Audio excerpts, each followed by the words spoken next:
I pretended to be broke for a year to see who really loved me, and my fiancé's reaction made me call off the wedding. It started the day my company got acquired. At 29, I walked away with $8.3 million after taxes. My business partner celebrated publicly. New car, luxury condo, the works. I did the opposite. I told everyone, including Tessa, that I'd gotten nothing, that the investors took everything and I was left with debt. Tessa and I had been together for 3 years. We lived in my modest apartment, drove my 10-year-old sedan, and split bills down the middle. She worked as a dental hygienist and made decent money. We were comfortable, planning a simple wedding for the following spring. The night I told her about the failed acquisition, she hugged me. "We'll figure it out together," she said. For the first month, nothing changed. Then I started testing things. I mentioned my car needed expensive repairs I couldn't afford. She suggested I use my bike more. When my laptop died, I said I'd have to wait a few months to replace it. She offered to let me use hers, but seemed relieved when I declined. At restaurants, she started suggesting we split appetizers instead of getting our own meals. By month 3, she'd stopped talking about the wedding entirely. "Maybe we should postpone," she said one night, "until you're more financially stable." I agreed, watching her face flood with relief. That's when things accelerated.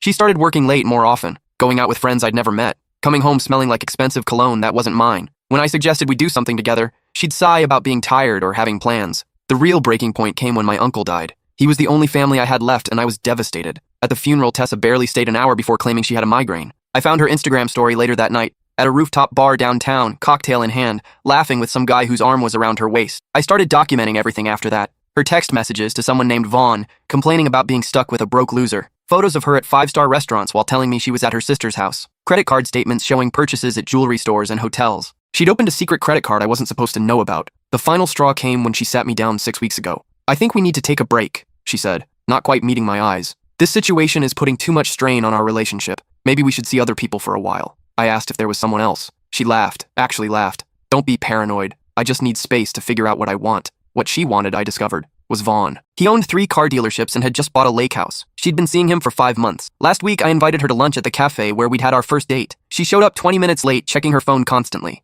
I slid a folder across the table. Inside were printouts, her messages, her lies, every expensive dinner and hotel room. Her face went white. "I can explain. I'm not broke," I said calmly. "Haven't been for a year. I have $8.3 million actually." She stared at me, mouth open. "I wanted to know who'd stay when things got hard. You didn't." She started crying, reaching for my hand. I was confused. "I made mistakes, but I love you." "No," I interrupted. "You love what you thought I'd become. The wedding's off. We're done." I stood to leave, but she grabbed my wrist. "You can't do this. We've been together 3 years. You owe me something. We were building a life together." That's when her phone buzzed on the table. A text from Vaughn. "Did you tell him yet? My lawyer has the papers ready." Papers. I looked at her tear-stained face and suddenly understood. This wasn't just a breakup lunch. She'd planned something else entirely. "What papers?" I asked slowly. Her expression shifted. Panic. Then something colder. "Common law marriage is recognized in this state," she said quietly. "We've lived together long enough. You owe me half." I sat back down. "Half of what, exactly?" I asked, keeping my voice level. She straightened up, wiping her tears. The vulnerable act disappeared.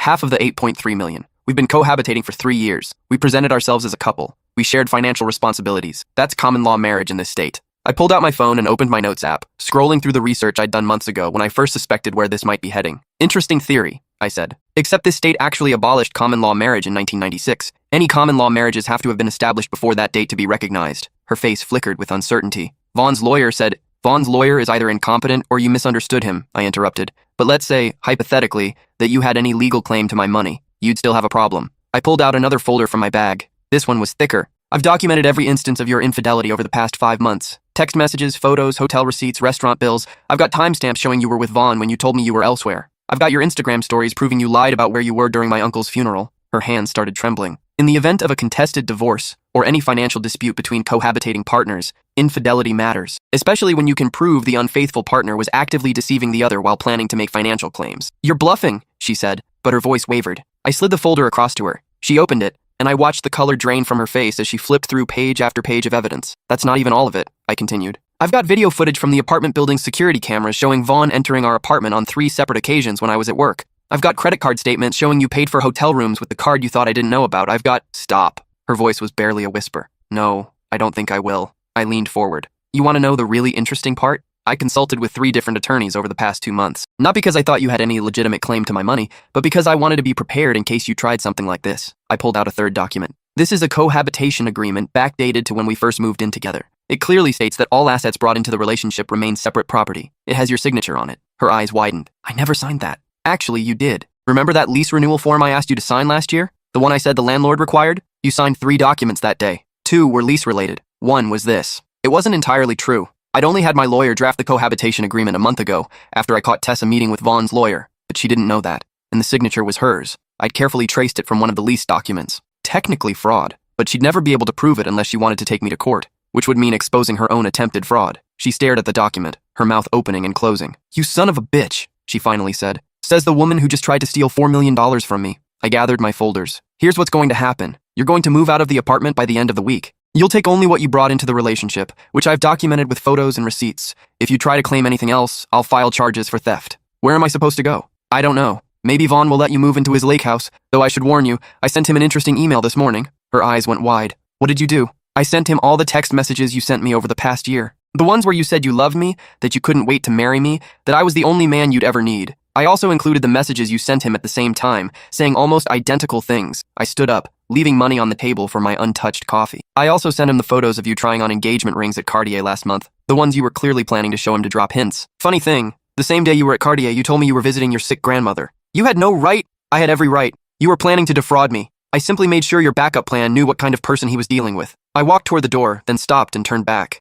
"Oh, and Tessa? The apartment isn't actually in my name anymore. I transferred it to an LLC 3 months ago, so you have no claim on it, no tenant rights, nothing. The locks will be changed on Friday at 5 p.m. Make sure you're out by then." I left her sitting there, staring at the evidence of her own betrayal spread across the table. My phone started ringing before I even made it to my car. It was Vaughn. I answered. "Hello, Vaughn. Tess has told you about our conversation?" "You lying piece of shit." His voice was pure rage. "You pretended to be broke. What kind of psycho does that? The kind who wants to know if his fiancée actually loves him or just his bank account. Looks like I got my answer. But I appreciate you calling. Saves me the trouble of reaching out. Listen here, you... No, you listen." My voice went cold. "I know you've been sleeping with my fiancée for 5 months. I know you were planning to help her defraud me. And I know your divorce from your second wife was finalized exactly 2 months before you started seeing Tessa." Silence on the other end. "That's right. I did my homework on you too. I know that your dealerships are leveraged to the hilt. I know you're underwater on that lake house. I know you're looking for a quick infusion of cash, and you saw Tessa as an easy mark to get access to my money. That's not... Save it. Here's what I'm offering you. Walk away from Tessa. Never contact her again.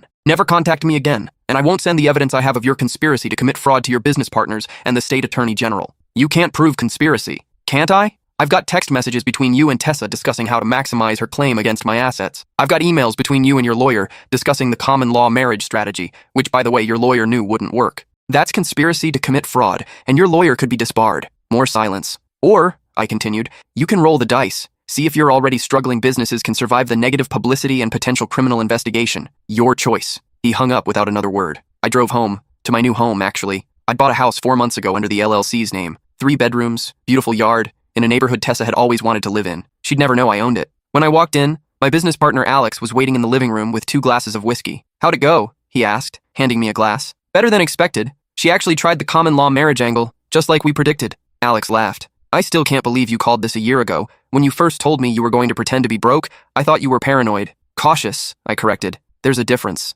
We'd met in college, started our tech company in his parents' garage 7 years ago. When the acquisition offer came through, we'd both been ecstatic, but Alex had been engaged once before, to a woman who left him the moment his first startup failed. He understood why I needed to test Tessa." "So, what's next?" Alex asked. "Nothing. It's over. She'll move out, probably try to reconcile with Vaughn, realize he wants nothing to do with her, and move on with her life. That's it? After everything she did, everything she tried to do, you're just letting her walk away?" I took a sip of whiskey. "I'm not letting her walk away. I'm choosing not to destroy her. There's a difference. She lost me, she lost Vaughn, and she's about to lose the comfortable life she thought she was entitled to. That's punishment enough, but I was wrong. It wasn't over. 3 days later, I came home to find my apartment ransacked. Not robbed, ransacked. Drawers pulled out, papers everywhere, couch cushions slashed, and spray painted across my bedroom wall in red paint. Liar. I called the police. They took photos, dusted for prints, and asked if I had any enemies. "My ex-fiancée," I said. "I broke up with her 4 days ago. She was supposed to move out by Friday. They went to question her. She had an alibi. She was at work during the time the vandalism occurred. Multiple coworkers confirmed it, but I knew it was her, or someone she'd hired. The officer gave me her new address. She moved out yesterday, staying with a friend, she said. After the police left, I assessed the damage. Most of it was cosmetic, replaceable. But then I went to check my home office. My filing cabinet had been pried open. The drawer where I kept important documents was empty. I'd backed everything up digitally, kept copies in a safety deposit box. But she'd taken the originals of our lease, utility bills, and several other documents that showed we'd lived together. She'd also taken every photo album from our 3 years together. My phone rang. "Tessa, looking for something?" she asked sweetly. "Breaking and entering is a felony, Tessa. I have no idea what you're talking about. I was at work all day. But it's funny. I was going through some old photos and documents I'd forgotten I had. Evidence of our long-term domestic partnership, the kind of evidence that might interest a civil court. You can't, can I? Maybe common law marriage isn't recognized here, but palimony is. Long-term domestic partnerships where one party supported the other, or where there was an implied promise of continued support. I've got 3 years of photos showing us as a committed couple. I've got our lease showing we presented ourselves as a domestic unit, and I've got something else. My stomach dropped. Remember that cohabitation agreement you say I signed? I had it examined by a handwriting expert. Turns out the signature doesn't quite match my usual signature. Looks like someone might have traced it. I'd underestimated her, or overestimated my ability to forge her signature well enough to pass expert scrutiny. That's fraud, she continued, attempting to create a legal document with a forged signature. I could report you to the police, or to the state bar since your lawyer presumably knew about it, or what? Or you pay me to go away, let's say $500,000, a fraction of what you have, but enough for me to start over and enough to make sure I never have to see you again. That's extortion. That's negotiation. You have until Friday to decide. Otherwise, I file a palimony suit and report the forged signature to the police. Even if you win in court eventually, imagine the legal fees, the time, the publicity. Everyone will know you're the guy who faked being broke to test his fiancée. How will that look? She hung up. I sat in my destroyed apartment and realized I'd made a critical error. I'd assumed exposing Tessa would be enough to make her slink away. Instead, I'd cornered her, and a cornered person becomes dangerous. I called my lawyer immediately. She's right about the palimony, he said after I explained the situation. It's a long shot, but she could make a case. And the forged signature, he sighed. That was incredibly stupid. I told you not to do that. You told me it was risky. You didn't tell me not to do it, because I assumed you'd have the common sense not to forge a legal document. If she can prove that signature is forged, she could file criminal charges. Fraud, forgery, those are serious crimes. So what do I do? Honestly, you might want to consider paying her. $500,000? For what? Being a bad person? For making a mistake when you tried to trap her. Look, I get it. She's terrible. But you're not exactly clean here either. You lied about your finances, you forged her signature on a legal document, and now she has leverage. Sometimes the smart move is to cut your losses. I hung up and sat in the dark. $500,000. It was less than 10% of what I had, but it felt like letting her win. Like rewarding her for being exactly the kind of person I'd suspected she was. But my lawyer was right. A court case would cost me time, money, and reputation. Even if I won, I'd lose. I called her back. I'll pay you $300,000. In exchange, you sign a non-disclosure agreement. You never speak about our relationship, about the money, about anything. You disappear from my life completely. $500,000 and the NDA, she countered. Take it or leave it. I wanted to refuse. I wanted to call her bluff, take my chances in court. But I thought about Alex, about how his ex had dragged him through a 6-month legal battle that cost him $80,000 in attorney fees. I thought about the stress, the distraction from building my new life. $400,000, I said. That's my final offer. She was quiet for a long moment. Fine, $400,000, but I want it in cash. Cashier's check. Take it or leave it. Deal. Tomorrow at noon. Same cafe. I showed up the next day with the check and the NDA. Tessa was already there, looking smug. She read through the NDA carefully, then signed it. I handed her the check. Pleasure doing business with you, she said, tucking it into her purse. I stood to leave, but she grabbed my wrist, the same way I tried to leave the last time we met. You know what the funny thing is? She said. I actually did love you, at first, but somewhere along the way, you became boring, safe, and when you told me you'd lost everything, I realized I didn't love you enough to stay poor with you. Maybe that makes me shallow, but at least I'm honest about what I want. You're not honest, I said, pulling my hand away. You're just a coward who's finally admitting what you've been hiding all along. I left her there with her check and her self-justifications. For the next 2 weeks, I tried to move on. I threw myself into planning my next business venture. I started dating again.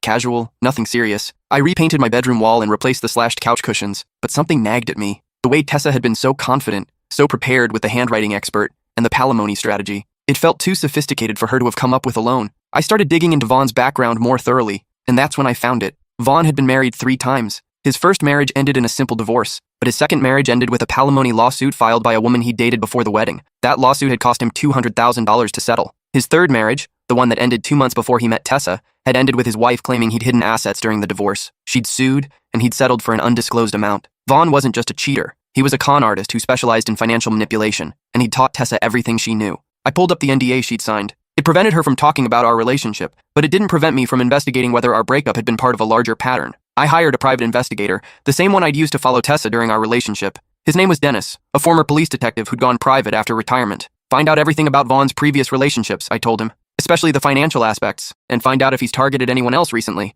Dennis called me 3 days later. You're going to want to see this in person. We met at his office. He spread out a dozen files across his desk. Vaughn Herrera, Dennis said, tapping the first file. Age 43. Owns 3 car dealerships that are barely breaking even. He's been married 3 times, engaged twice more before those marriages. Every relationship has ended with some kind of financial payout. He opened the second file. His first serious girlfriend sued him for $50,000, claiming he'd promised to support her through law school, then dumped her right before graduation. He settled for $30,000. Third file. His first wife divorced him after 2 years. Normal divorce, nothing suspicious. But 6 months later, a woman he'd dated during his marriage filed a palimony suit. She claimed he'd moved her into an apartment, promised to support her, then cut her off when his wife found out, settled for $75,000. Fourth file. His second wife divorced him, claiming he'd hidden assets. During the divorce proceedings, another woman came forward with a palimony claim. She'd been his mistress for a year, and he'd rented her an apartment and paid her credit cards. When his wife found out, he cut her off completely. That settlement was $200,000. Let me guess, I said. The third wife? Dennis nodded. Divorced him 3 months before he met Tessa.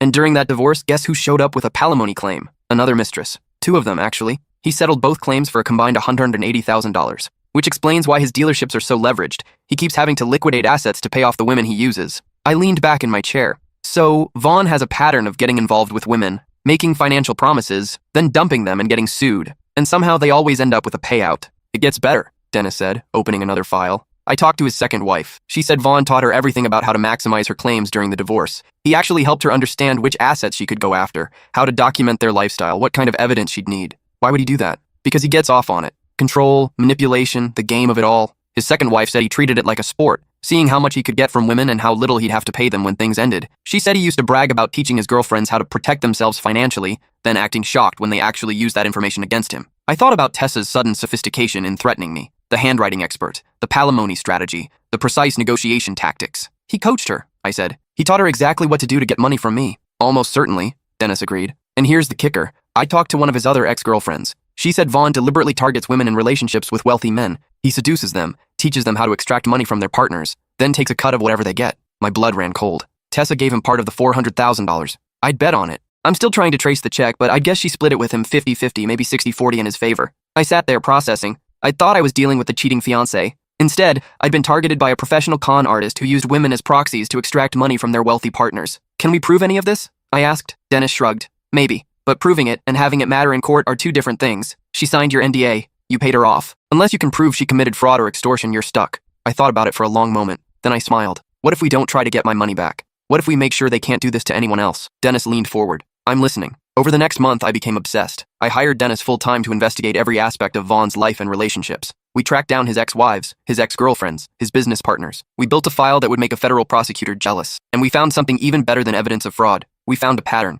Vaughn didn't just target wealthy men through their partners. He specifically targeted men in the tech industry. In the past 5 years, he'd been involved with 6 different women who'd all left wealthy tech entrepreneurs. Every single one had ended with a payout between $100,000 and $500,000. He's running a con, Dennis said, laying out the timeline. He identifies wealthy tech guys through social media, business news, acquisition announcements. Then he targets their wives or girlfriends, always women who seem unhappy or unsatisfied. He seduces them, teaches them his playbook, helps them extract money and takes his cut. And then what? They just disappear? Usually. Sometimes he keeps stringing them along for a while, but eventually he moves on to the next target. The women think they're in love with him, that they're going to run off together, but he's just using them. I thought about Tessa, about the way she'd looked at me when she said she actually loved me at first. Had any of it been real? Or had Vaughn been playing her from the start? Where is she now? I asked. Dennis pulled out his phone. Still in town? Living in an apartment downtown? Expensive place? Way nicer than she could afford on her dental hygienist's salary. Vaughn's been seen going in and out. And the money? $400,000 went into her account. 3 days later, $200,000 was wired to an account in Vaughn's name. The remaining $200,000 is still in her account.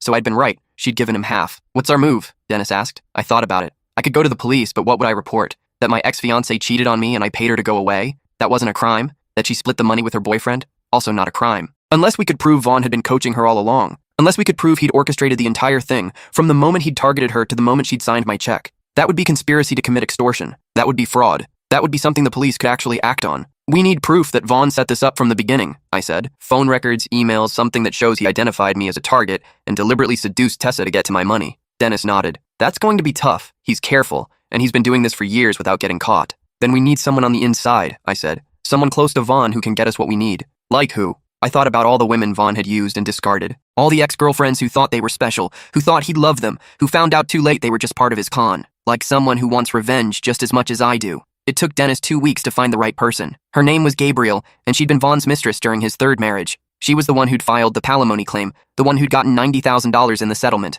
We met at a coffee shop across town. Gabrielle was 34, impeccably dressed, with sharp eyes that had seen through too many lies. You're the latest mark, she said when Dennis introduced us. Not a question. Actually, my ex-fiancé was the mark. I'm just collateral damage. She laughed bitterly. That's Vaughn's specialty. He uses women to get to men, then discards the women when he's done. Makes him harder to trace, harder to prosecute. How long were you with him? 14 months. Longest relationship he's ever had, or so he told me. He said he loved me, that he was going to leave his wife, that we'd start over together. Then his wife filed for divorce, and suddenly I was a liability. He tried to cut me off completely, stopped paying my rent, canceled the credit cards he'd given me, changed his phone number. But you sued him. Damn right I sued him. I'd given up my job, my apartment, my entire life because he promised to take care of me. I wasn't going to let him just walk away. And after you got your settlement? Her expression darkened. He called me, said he was impressed by how I'd handled myself, said most women would have just taken the rejection and moved on, but I'd fought for what I deserved. He said if I ever needed advice on relationship negotiations, I should call him. Did you? Once. I was dating someone new, a doctor.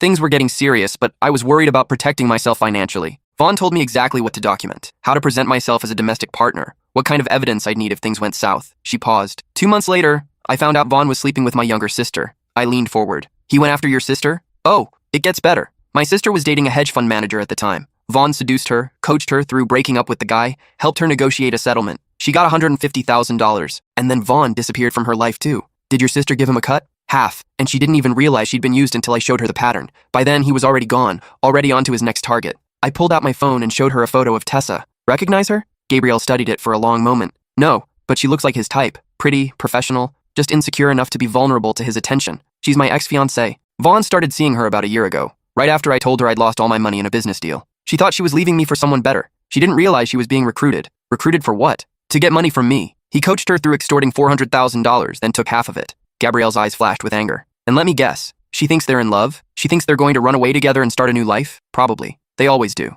That's the whole point of Vaughn's con. He makes these women fall in love with him, convinces them they're special, gets them to do his dirty work, and then vanishes. Some of them figure it out eventually. Most just think the relationship didn't work out and move on with their payout money, never realizing they were played. I want to stop him, I said. And I want to get back at Tessa for what she did. But I need proof that this was all orchestrated from the beginning. I need evidence that Vaughn deliberately targeted her to get to me. Gabriel considered this. What's in it for me? The satisfaction of watching him go down. And maybe some financial compensation for your time and risk. How much? $50,000 if you can help me get the evidence I need to prosecute him. She thought about it for exactly 3 seconds. I want $75,000, and I want immunity from any charges that might come up related to my own settlement with Vaughn. I can't promise immunity. I'm not the DA, but you can pay for a lawyer to negotiate it for me. I glanced at Dennis, who nodded slightly. It was a reasonable ask. Deal, I said. What can you give me? Gabrielle smiled. Vaughn keeps records, detailed records, names, dates, amounts, strategies. He's arrogant enough to think he'll never get caught, so he documents everything like it's a business. He used to show me his portfolio of successful negotiations, bragged about how much money he'd helped women extract from their wealthy partners. Where does he keep these records? In his home office, in a safe, and I know the combination. My heart started racing.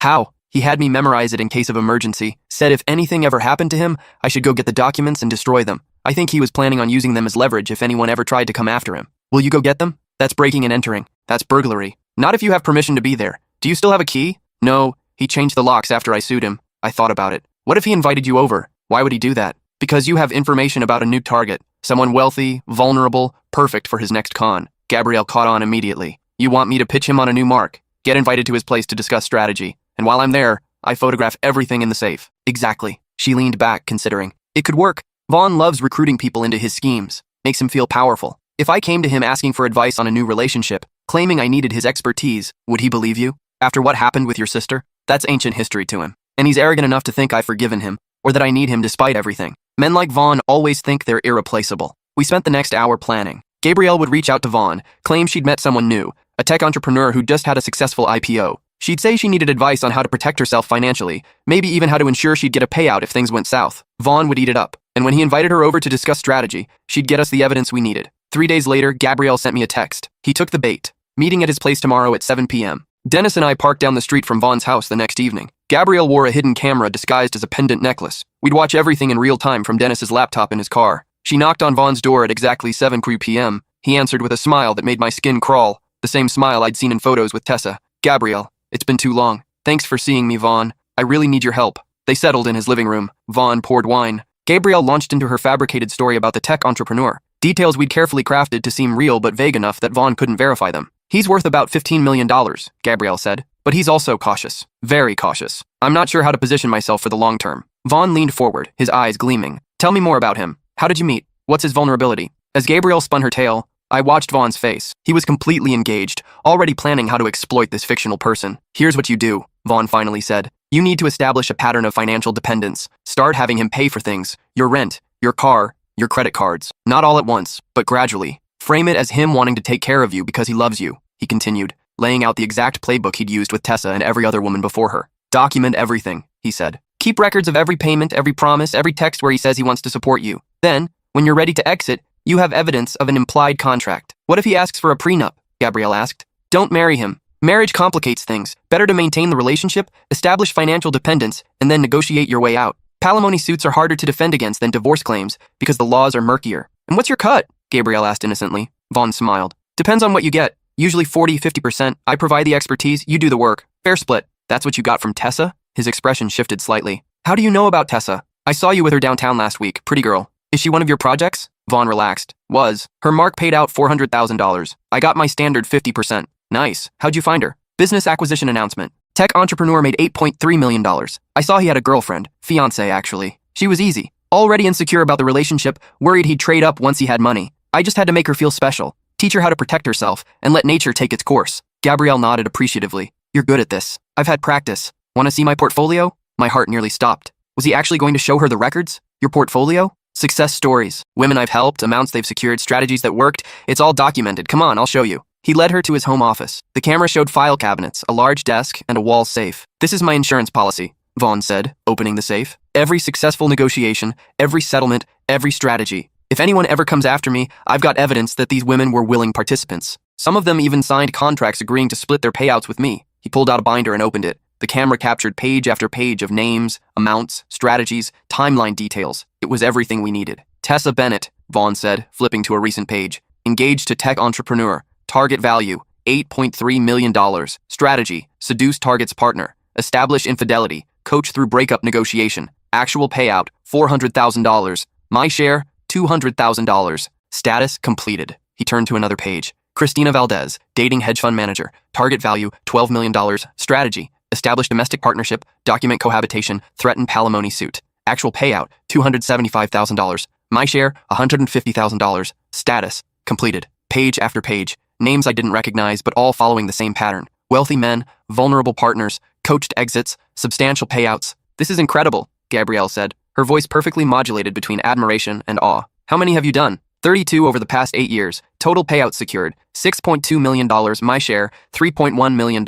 He was bragging. Actually bragging about running a multi-million-dollar extortion operation. And you've never gotten caught? Vaughn laughed. Why would I? I'm just a relationship coach helping women protect themselves financially. If their partners choose to pay them to avoid legal hassles, that's between them. I'm not threatening anyone. I'm not breaking any laws. I'm just teaching women to recognize their worth. Genius, Gabrielle said. And then, perfectly, naturally, can I take some photos of these pages for reference when I'm working with my guy? Go ahead. In fact, let me make you copies. Consider it part of my consulting fee. He left the room to make copies. The moment he was gone, Gabrielle quickly photographed the entire binder, every page, every detail. She also photographed the safe's interior, which contained stacks of cash, additional documents, and what looked like signed contracts. When Vaughn returned with the copies, they wrapped up the meeting. He walked her to the door, promising to be available for consultations throughout her project. Good luck with your tech guy, he said. And remember, you're worth every penny you can get. Gabrielle was shaking when she got back to the car. We drove several blocks before any of us spoke. Did you get it all? I finally asked. Every page, she said, pulling off the necklace camera. Names, amounts, strategies,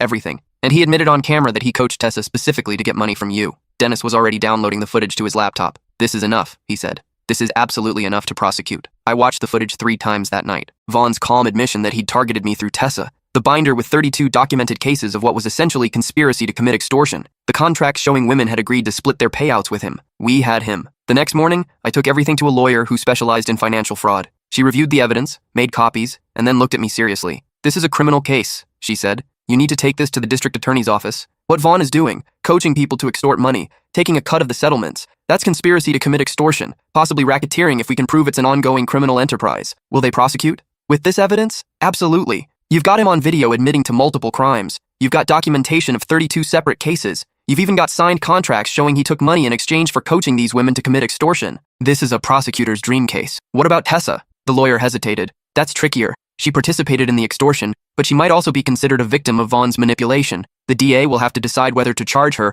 or offer her immunity in exchange for testimony against Vaughn. I want her charged, I said. I understand. But that might not be your decision. The DA will do what's best for building a case against Vaughn, and that might mean giving Tessa a deal. I didn't like it, but I understood. Sometimes you have to let the smaller fish go to catch the shark. We met with an assistant district attorney named Patricia Chen 2 days later. She was in her 40s, sharp, and clearly excited by the evidence we presented. This is extraordinary, she said, watching the video of Vaughn showing off his portfolio. We've had reports about him before. Women who claimed he'd coached them through breakups, then disappeared when they tried to contact him. But we never had enough evidence to prosecute. What happens now? I asked. Now we build a case. We'll need to interview some of the other women on his list, get their testimony. We'll need to trace the money, bank records showing the payouts and the transfers to Vaughn, and we'll need to decide what to do about your ex-fiancée. She participated willingly, I said. She vandalized my apartment when I wouldn't pay her initially. She hired a handwriting expert to prove I'd forged a document. She knew exactly what she was doing. Patricia nodded. I believe you, but from a prosecutorial standpoint, we need to determine whether she was a co-conspirator or another victim of Vaughn's manipulation. If we can prove she knew about his other schemes, that he recruited her specifically to target you, then we can charge her as an accomplice. If we can only prove she was coached through one extortion attempt, we might offer her immunity to testify against Vaughn. She got $400,000 from me. She doesn't deserve immunity. I agree, but I need you to understand that my priority is convicting Vaughn Herrera of running a criminal enterprise. If that means giving Tessa Bennett a deal, I'll give her a deal. However, she leaned forward. If you're willing to wear a wire and confront her, we might be able to get her to admit she knew about Vaughn's pattern, that she knowingly participated in an ongoing criminal scheme. I didn't hesitate. When do we start? The plan was simple. I'd call Tessa, tell her I knew about Vaughn's other schemes, and offer her a chance to come clean before everything went public. We'd record the conversation. If she admitted knowing about Vaughn's pattern, if she implicated herself as a willing participant rather than a victim, we'd have enough to charge her alongside Vaughn. I made the call 3 days later, wearing a wire in Patricia Chen's office. Tessa answered on the third ring. What do you want? To talk. About you and Vaughn and the 31 other women he's coached through extorting their partners. Silence. I don't know what you're talking about. Yes, you do. I know about his portfolio. I know you're not the first woman he's used to get to a wealthy mark. I know he took half of the $400,000 I paid you, and I know he's probably already planning his exit from your life. You're insane. Am I? Do you know about Christina Valdez? About Gabrielle Morrison? About the 29 other women who thought they were special? Who thought Vaughn loved them? Who found out they were just another payday? More silence. I could hear her breathing. He told me you'd try something like this, she finally said. Try to turn me against him by making up stories. He told you I'd figure it out? Interesting. What else did he tell you? Did he explain his exit strategy? How he ghosts women once he's gotten his money? Did he mention that he's already been seen with someone new? A paralegal whose boyfriend just made partner at a major law firm? I was bluffing about the paralegal, but the response told me everything. You're lying. I can prove all of it. I have documentation of every woman Vaughn's coached, every payout he's taken. I have video of him admitting to running this scheme, and I'm offering you one chance to get ahead of this before it all comes out. Ahead of what? The district attorney's office is building a case against Vaughn for conspiracy to commit extortion and racketeering. When they arrest him, and they will arrest him, every woman he's worked with will be investigated. Some will be considered victims. Some will be charged as accomplices. Which one you end up being depends on what you do next. I could hear panic in her breathing now. What do you want? The truth. Did you know about Vaughn's other schemes when he coached you to extort me? Did he tell you he'd done this before? No. I mean, he said he'd helped other women through difficult breakups, but nothing. Did he or did he not tell you he'd coached other women to get money from their wealthy partners? A long pause, then quietly. Yes, he said he was an expert at relationship negotiations, that he'd helped dozens of women protect themselves financially. And you knew he was taking a cut of what you got from me? That was his consulting fee. He earned it. So you willingly participated in a scheme to extort money from me, knowing Vaughn had done the same thing to other men, and you split the proceeds with him. It wasn't extortion. You offered to pay me to go away. I just accepted. After you trashed my apartment and threatened to report me for forging your signature. After you hired a handwriting expert specifically to create leverage against me. That's extortion, Tessa. And you knew exactly what you were doing because Vaughn taught you how to do it. I want a lawyer. Good idea. You're going to need one. I hung up. Patricia Chen smiled. That was perfect. She admitted knowing about Vaughn's pattern. She admitted splitting the money with him. And she admitted the threats were designed to extract payment from you. We can charge her as an accomplice. What happens now? Now we get an arrest warrant for both of them. The arrests happened simultaneously 2 weeks later. Vaughn was taken into custody at one of his car dealerships, in front of customers and employees. Tessa was arrested at the dental clinic where she worked, escorted out in handcuffs while her co-workers stared. The local news picked up the story that evening. Local businessman arrested for running multi-million-dollar extortion ring. Vaughn's photo was everywhere, along with details of his scheme. By the next morning, 3 more women had come forward. Women who'd been coached by Vaughn but hadn't been included in his portfolio. The DA's office was overwhelmed with tips and information. Tessa's lawyer reached out immediately, wanting to discuss a deal. Patricia Chen refused. Your client is going to trial, she told him. She's not a victim here. She's a co-conspirator. She knew about Herrera's pattern. She willingly participated in extortion, and she profited from it. If she wants to help herself, she can plead guilty and hope for leniency at sentencing. The trial took 8 months to prepare. During that time, I testified before a grand jury. So did Gabrielle and 15 of the 32 women from Vaughn's portfolio. Some were sympathetic. They genuinely believed Vaughn loved them and hadn't fully understood what they were participating in. Others were like Tessa, willing accomplices who'd known exactly what they were doing. The trial itself lasted 3 weeks. The prosecution presented the video of Vaughn showing his portfolio to Gabrielle. They presented testimony from his ex-wives and ex-girlfriends. They traced the money, showing how Vaughn had received transfers totaling over $3 million from women who'd extorted their partners. Vaughn's lawyer tried to argue it was all consensual, that Vaughn was simply a relationship coach who'd helped women secure fair settlements. But the prosecution demolished that argument by showing Vaughn's own words: target value, strategy, my share. This wasn't coaching, it was a criminal enterprise. Tessa testified, trying to paint herself as a victim of Vaughn's manipulation. But under cross-examination, she admitted that Vaughn had told her about his previous successes. She admitted she'd known he would take half of whatever she got from me. She admitted the apartment vandalism, the threats, the calculated negotiation strategy. The jury deliberated for 6 hours. Vaughn Herrera was found guilty on all counts: conspiracy to commit extortion, racketeering, and fraud. He was sentenced to 12 years in federal prison and ordered to pay restitution of $3.1 million, the full amount he'd received from his schemes. Tessa Bennett was found guilty of conspiracy to commit extortion and extortion. She was sentenced to 4 years in prison and ordered to pay me $400,000 in restitution, the full amount I'd paid her. I sat in the courtroom and watched as they led them both away. Tessa looked back once, her face a mixture of shock and disbelief. Vaughn stared straight ahead, his expression blank. After the sentencing, Patricia Chen found me in the hallway. "You okay?" she asked. "I will be. Thank you for taking this seriously. Thank you for bringing it to us. Herrera might have gone on for years if you hadn't decided to fight back." I nodded, but something still bothered me. "The $400,000 restitution from Tessa," I said. "She doesn't have that money anymore. Vaughn took half, and I'm guessing she spent the rest. Probably. But the judgment stands. She'll have to pay it back eventually, even if it takes her whole life. Garnished wages, seized assets, whatever it takes. And the $200,000 that went to Vaughn? That'll be paid back as part of his restitution to all his victims. You'll get your full $400,000 back eventually. Some from Tessa, some from Vaughn."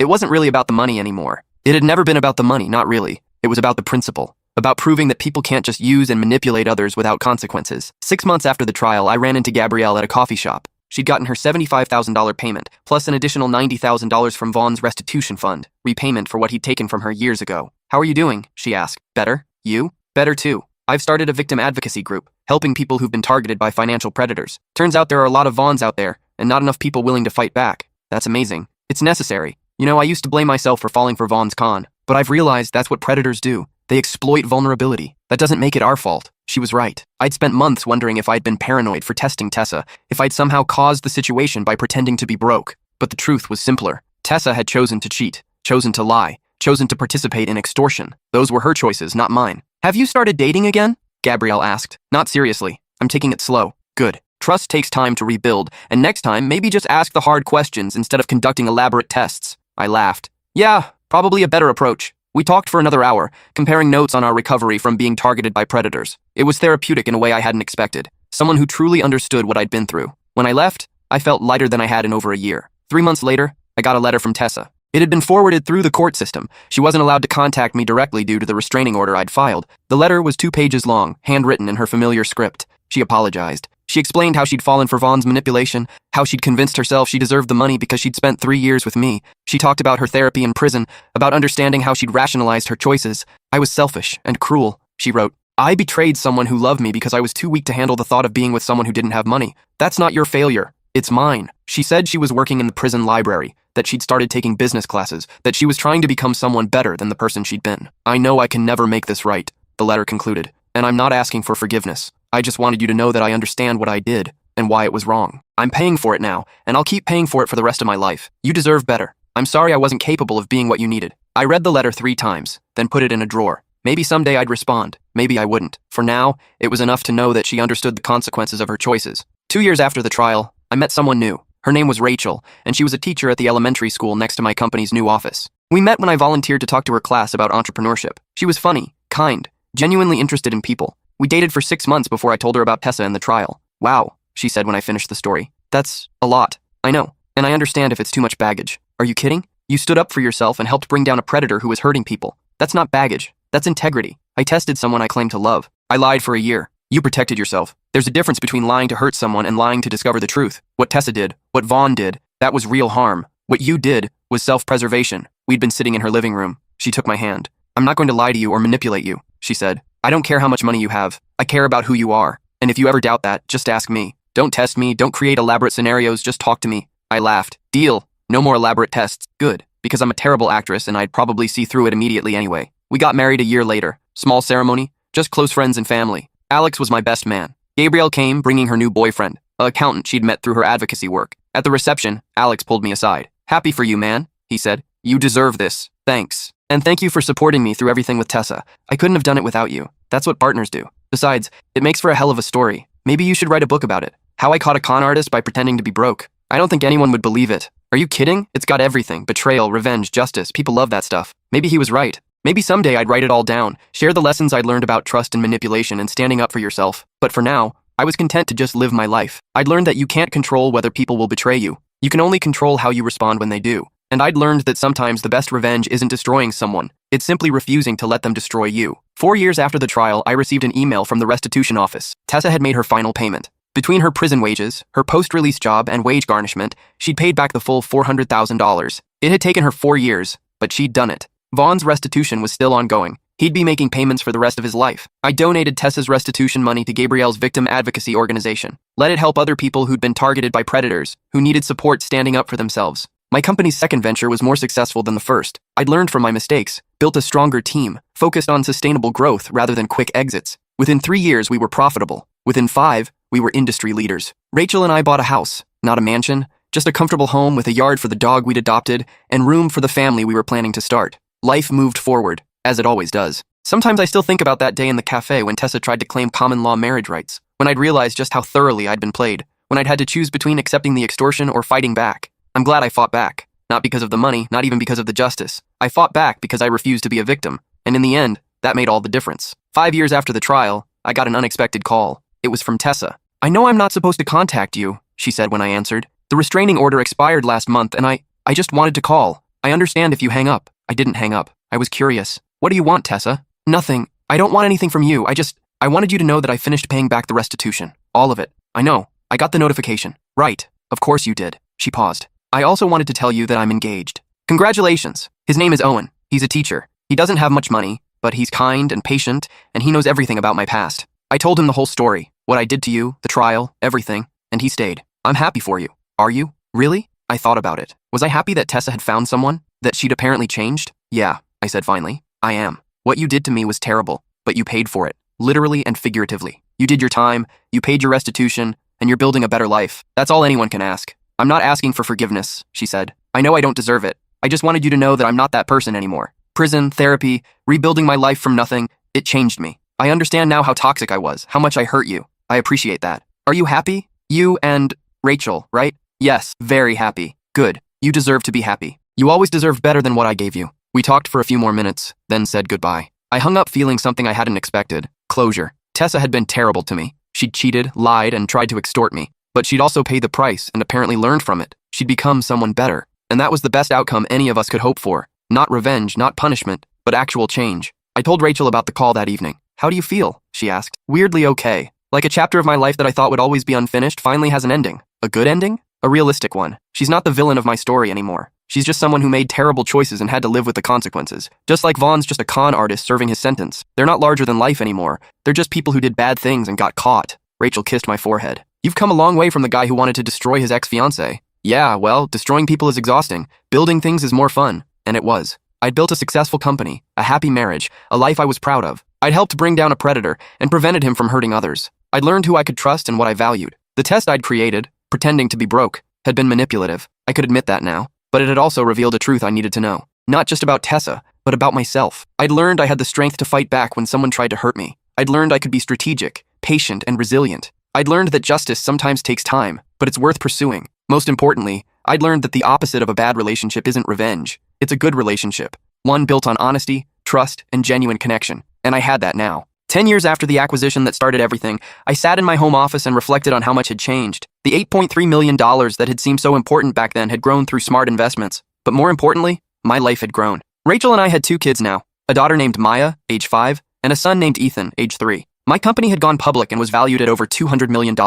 I'd learned to lead with integrity, to build teams based on trust, to create value rather than just chase profit. Gabrielle's victim advocacy organization had grown too. She'd helped over 500 people navigate financial manipulation, domestic abuse, and relationship fraud. She'd become a national speaker on the topic, and her organization had influenced legislation in 3 states. Alex and I were still partners, still friends. He'd married a woman he met through a matchmaking service, after thoroughly vetting both her and the service. We laughed about our shared paranoia sometimes, but we both understood that caution wasn't paranoia when it came to protecting yourself. Vaughn had 7 more years on his sentence. He'd tried to appeal twice, both attempts denied. According to reports, he spent most of his time in the prison library, reading law books and writing appeals that went nowhere. Tessa had married Owen and was teaching dental hygiene at a community college. She'd written a book about her experience, not a tell-all, but an honest examination of how she'd rationalized her choices and what she'd learned. The proceeds went to restitution for Vaughn's other victims. We'd never be friends, but we'd both moved on. I closed my laptop and went downstairs. Rachel was in the kitchen, helping Maya with homework while Ethan built block towers on the floor. "Daddy!" Maya called out.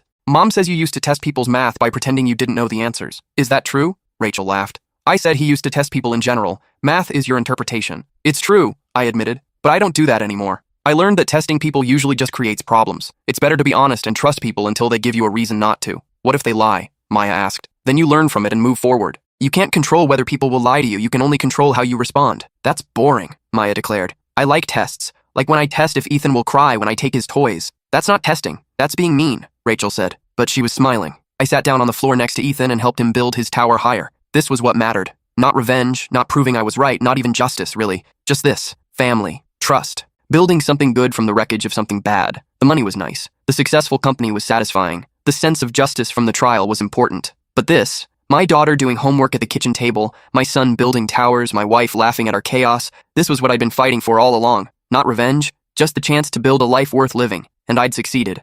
My dad said, "You'll never make it without my help." So I sent him a wedding invitation after 5 years of silence. I was 22 when he cut me off completely. I'd just graduated with my marketing degree and announced I was moving to Portland to work for a startup instead of joining his accounting firm. His face went red. "You're making the biggest mistake of your life," he said, standing in the driveway as I loaded my beat-up Honda. "Without my connections, you're nobody. You'll come crawling back within 6 months." My mother stood behind him, silent as always. I didn't crawl back. The first year was brutal. My studio apartment had mice and a radiator that only worked on Tuesdays. I ate instant ramen and worked 70-hour weeks. The startup failed after 8 months. I moved to a competitor, then another. Each time I climbed a little higher. My younger brother would call sometimes, whispering updates about family dinners where dad predicted my imminent failure. "He keeps saying you'll realize you need him," my brother said, "that you're too proud to admit it." By year 3, I was a senior marketing director. By year 4, I'd been headhunted by a major tech company. The salary was more than dad made after 30 years of grinding at his firm. Then I met Theo at a conference in Denver. He was a software architect with kind eyes and a laugh that made my chest ache. We got engaged after a year. When he asked about my family, I told him the truth. All of it. "You should invite them," he said gently. "Not for him, for you." I drafted the invitation 3 times before finally addressing the envelope. Simple cream cardstock with our names in gold script. No note,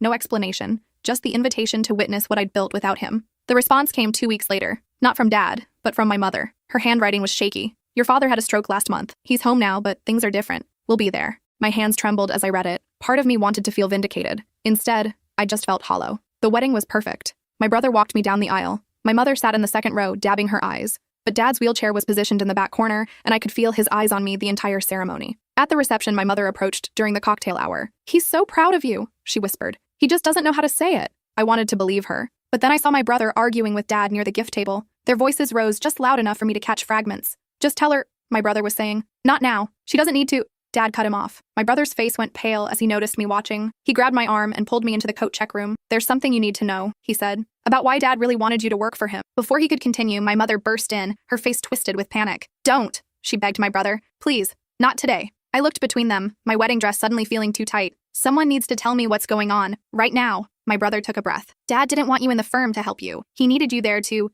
The door slammed open. Dad stood there, gripping his walker, his face contorted with effort and something darker. "That's enough," he said, his words slurred but clear enough. "She doesn't get to know. Not after what she did to this family." His eyes met mine, and I saw something that made my blood run cold. Not pride, not regret, fear. The coat check room went silent except for Dad's labored breathing. Behind him, Theo appeared in the doorway, his expression shifting from confusion to concern as he took in the scene. "What's going on?" Theo asked, moving to my side. Dad's grip tightened on his walker until his knuckles went white. For a moment, I thought he might collapse. Then Mom stepped forward and placed her hand on his arm. "We should go," she said quietly. "This isn't the time." "No." My voice came out stronger than I expected. "I've waited 5 years for answers. You're not leaving until someone tells me the truth." My brother looked at Dad, then at Mom, then back at me. "The firm was under investigation," he said quickly, before anyone could stop him. "The FBI had been looking into Dad's business practices for 2 years before you graduated. They wanted someone on the inside who didn't know what was happening. Someone clean." The words hit me like a physical blow. "What?" "That's why he needed you," my brother continued, his voice cracking. "You were supposed to be his insurance policy. If you worked there, signed documents, attended meetings,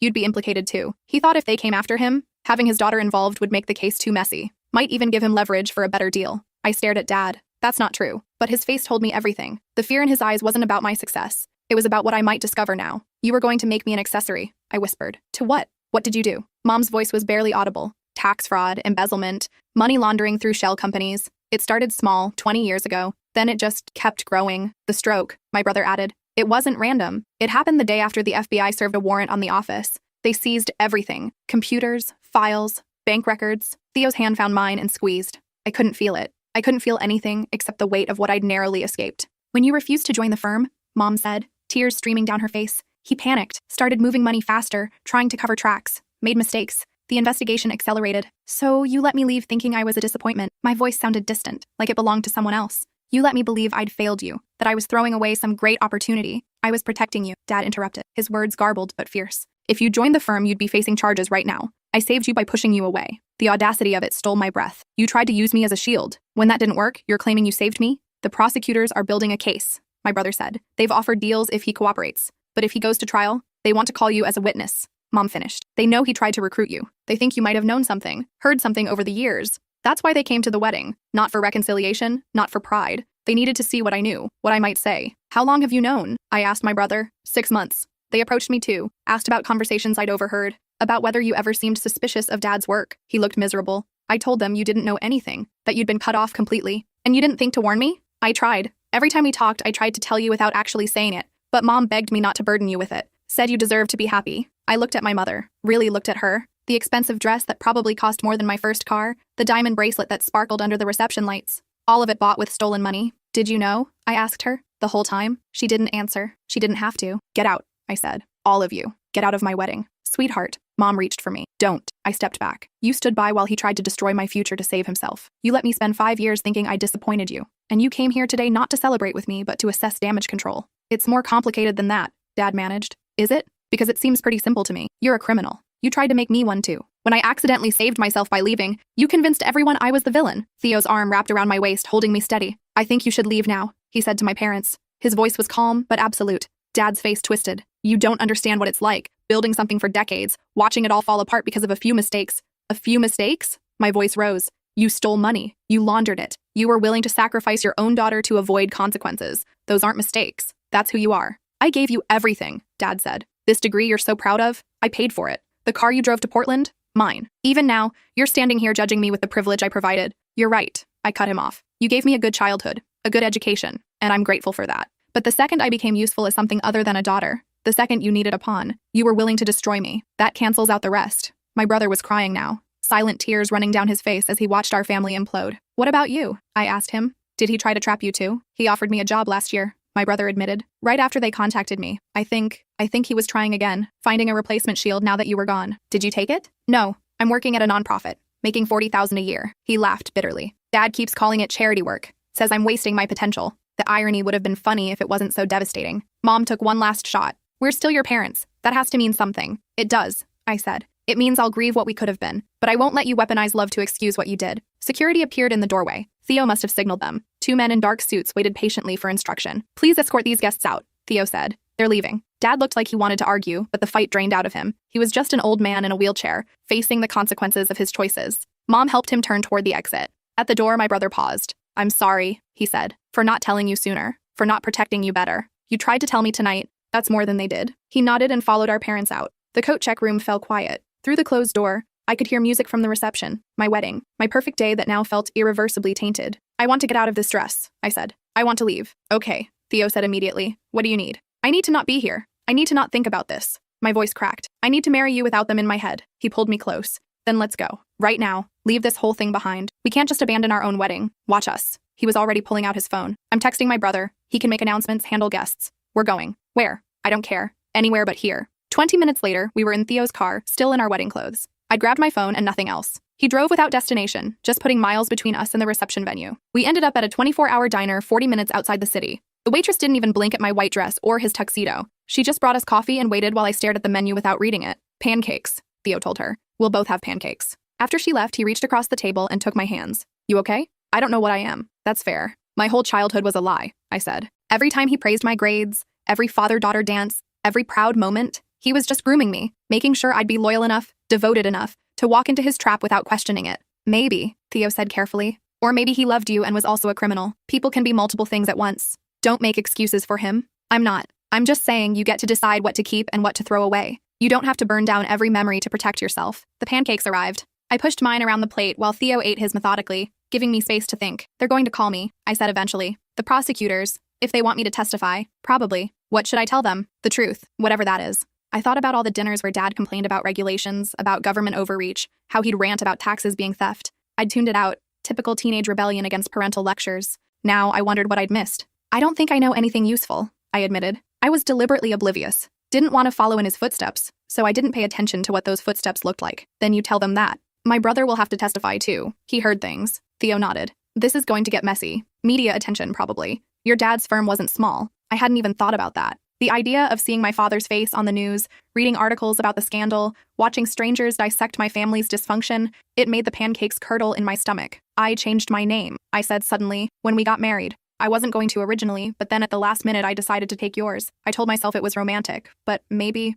you were already trying to distance yourself, Theo finished, even before you knew why. Is that cowardly? It's survival. My phone buzzed. My brother's name appeared on the screen. I declined the call. It buzzed again immediately. This time a text. Please talk to me. I need to know you're okay. I typed back, I need time. His response came fast. The FBI wants to talk to you. They were waiting outside the venue. I told them you left. My hands went cold. They're already moving. Theo read the message over my shoulder. They probably wanted to catch you with your guard down, while emotions were high. Another text. Agent named Carmichael. Gave me his card. Said to tell you this is just preliminary questions. You're not in trouble. Yet, I muttered. Theo pushed his plate aside. We need a lawyer. Before you talk to anyone. With what money? We just spent everything we had on that wedding. My sister's husband is a defense attorney. He'll help us figure this out. I wanted to argue, but exhaustion was creeping in. The adrenaline that had carried me through the confrontation was fading, leaving behind bone-deep weariness. Can we just sit here for a while? I asked. Pretend we're normal people having normal pancakes after their normal wedding? As long as you want. We sat in that diner until dawn. The waitress refilled our coffee 6 times and never asked why. When the sun started rising, painting the parking lot in shades of pink and gold, Theo paid the bill and we walked back to the car. So, he said, opening my door, how does it feel to be married?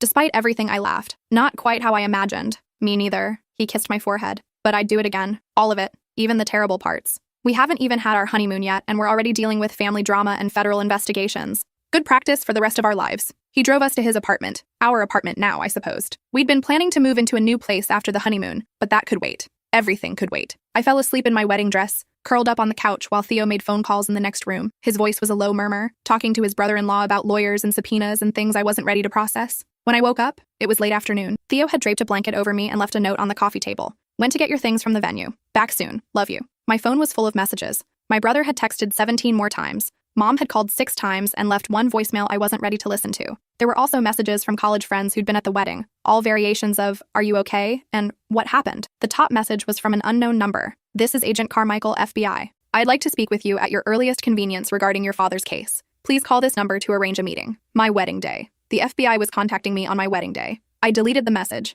Then I opened a new browser window and searched my father's name. The results loaded slowly, each one a fresh punch to the gut. Local accountant under federal investigation for fraud. 20-year scheme uncovered. How one firm stole millions. Clients left devastated as CPA's house of cards collapses. The articles were from 3 months ago. While I'd been trying on wedding dresses and finalizing seating charts, reporters had been writing about my father's crimes. I clicked on the most recent article. It was from 2 weeks ago, right around when Mom had sent the wedding RSVP. Sources close to the investigation say prosecutors are building an extensive case against Donald Fletcher, 58, whose accounting firm served over 200 small businesses in the tri-state area. Fletcher allegedly diverted client funds into personal accounts, created false expense reports, and laundered money through a network of shell companies. Former employees describe a culture of intimidation and secrecy. He ran that place like a fortress. One anonymous source said, "Nobody questioned the boss. If you tried, you were gone." Fletcher's health has reportedly declined since the investigation became public. He suffered a stroke last month and is currently being treated at home while awaiting formal charges. His attorney declined to comment. Investigators are particularly interested in Fletcher's family members, some of whom worked at the firm. His son briefly interned there during college, and Fletcher allegedly attempted to recruit his daughter to join the business before she moved out of state.